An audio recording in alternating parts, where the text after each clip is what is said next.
তো অবশেষে আইসাই পড়লাম রসিন্দি উকিল বাড়ি, তো দেখতেই পারতাছেন।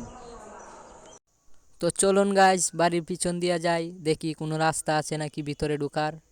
তো ওয়াও, একটা সিঁড়ি পেয়ে গেলাম। তো দেখতেই পারতাছেন এখন উঠতাছি সিঁড়ি দিয়া। তো উপরে উঠতাছি আর দেখতাছি ওয়াও। তো এখন ছাদের উপরে উঠলাম। তো দেখতেই পারতাছেন বা অনেক সুন্দর সুন্দর রুম আছে এখানে। তো ছাদের উপরের ভিউটা দেখতে পারতাছেন, অনেক একটা সুন্দর একটা ভিউ, অনেকগুলা রুম। এই যে বন্ধুরা ছবি তুলতাছে, দেখতেই পারতাছেন। তো কি বলবো ভাই, এই উকিল বাড়ি 100 বছর আগের পুরানো বাড়ি।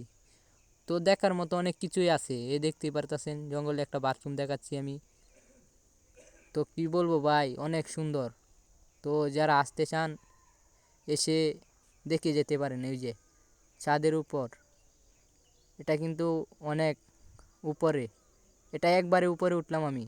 তো এটা কিন্তু দোতলা, আমার বন্ধুরা কিন্তু আমার সাথে আইতে পারছে না, কারণ আমি অনেক একবারে উপরে উঠছি। তো দেখতেই পারতাছেন, আপনাদের দেখার মনে চেষ্টা করতেছি ভাই। অনেক সুন্দর একটা মডেল করছে, যা বলার মতন নাই। তো ওই যে দেখতেই পারতাছেন নিচে।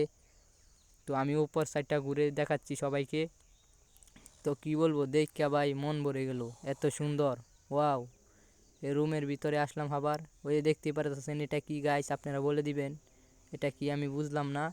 তো আপনারা বলে দিবেন এটা কি। তো আরেকটা দেখতে পারলাম। তো আরেকটা দেখতে পারলাম, ওই যে দেখতেই পারতাছেন আরেকটা দেখতে পারলাম। তো আমি একটু বাইরে আসলাম।